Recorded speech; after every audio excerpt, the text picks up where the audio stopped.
Cette semaine à l'émission, Jean-Luc Roy et Anne-Sophie Frémont nous parlent des activités à venir au Musée acadien du Québec à Bonaventure. Le 24 mars, on a une activité familiale. Ça s'adresse autant aux parents qu'aux enfants.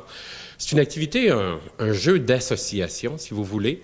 En fait, les gens qui vont se présenter ici, on va les amener dans la salle d'exposition permanente du Musée acadien et on va leur laisser le temps un peu de regarder ce qu'il y a, quelques minutes pour regarder l'exposition.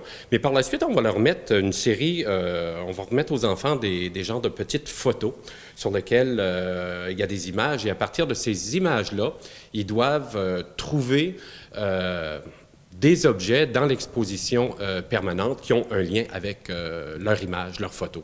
Alors, ça permet d'attirer une clientèle plus jeune, qui est peut-être moins intéressée là, par l'histoire des Acadiens dans le sens plus lourd du terme, si vous voulez, là, aller avec des sujets un peu plus légers. C'est un jeu d'association. Alors, parmi les photos qu'on va remettre aux enfants, il y a entre autres des valises de voyage.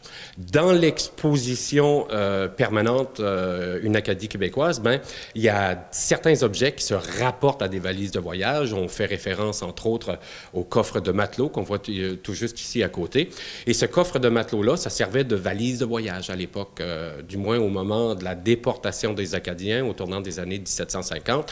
Lorsqu'une famille était chassée de ses terres, de la maison, tout ce que la famille pouvait amener, qu'il soit 4, 6, 8 ou 10 dans la famille, devait entrer dans un coffre comme celui-là. C'est tout ce que les gens pouvaient se permettre de sauver.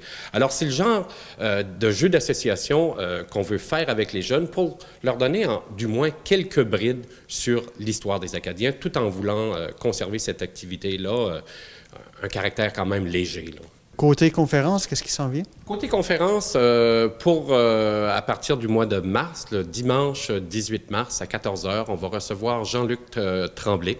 Jean-Luc Tremblay, qui s'occupe de la Corporation du bourg de Pabeau, qui va nous faire une présentation sur l'histoire de la seigneurie maritime de Pabeau, qui a également certains liens à faire là, avec l'histoire des Acadiens dans la région.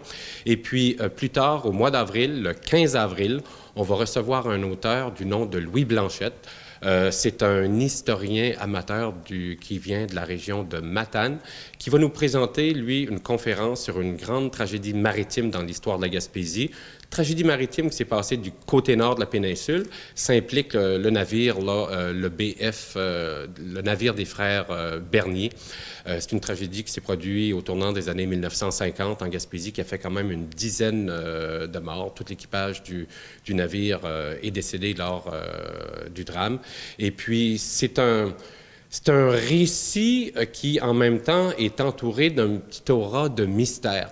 Alors, le conférencier, M. Blanchette, va tout nous amener son éclairage là-dessus, d'autant plus qu'il a écrit un volume qui a été publié il y a quelques années de ça sur le sujet. Une fois par mois, on va lancer des activités donc familiales. Donc, c'est un samedi par mois. La première, ça va être un cherche et trouve qui va avoir lieu dans l'exposition temporaire Ces lieux que nous habitons d'Émilie Bernard. En fait, cette exposition est vraiment faite pour ça, parce qu'il y a une multitude d'objets d'art allant de la sculpture au dessin à la photo. Donc, les enfants vont devoir en fait trouver certains détails dans l'exposition. On va avoir aussi par la suite donc, un parcours recherche. Ensuite, un atelier Micmac avec Tim Adams, un Micmac de Gaspègue. On va avoir aussi, après ça, par la suite, des contes acadiens. On va avoir aussi un atelier sur les expressions acadiennes. Donc, on essaie vraiment d'avoir tout un volet assez large. Puis, ce sont des ateliers qui sont faits spécifiquement pour les jeunes. Donc, ça permet en fait aux jeunes de découvrir ce que c'est qu'un musée, ce que c'est qu'une exposition d'art et de découvrir aussi à leur manière, justement, un tableau ou une œuvre, ou un objet qui est présent dans le musée.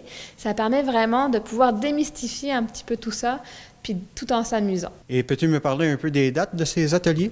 Oui, donc la première aura lieu le 24 février, ensuite le 24 mars pour le parcours recherche, et l'atelier Micmac le 28 avril. Ensuite, après ça, on va avoir une trêve, puis après ça, on va reprendre au mois d'octobre. Tous les détails sont sur le site Internet en fait, du musée dans la rubrique Activités. Et peux-tu me parler de l'activité L'heure du thé? Oui, donc en fait, ça permet de visiter, d'avoir une visite guidée en basse saison. Donc ça, vous allez pouvoir visiter l'exposition permanente avec un guide et aussi l'exposition temporaire en cours. Donc on fait ça, la première aura lieu le 20 février, donc c'est sur réservation. Toutes les dates seront sur le site internet dans la rubrique activités également. Ça permet vraiment aussi de comprendre l'exposition temporaire en cours. On permet aussi de découvrir l'histoire des Acadiens au Québec et l'héritage culturel qu'ils nous ont laissé donc dans l'exposition permanente. Et après ça, on sert le thé, le café et les petits biscuits pour relaxer.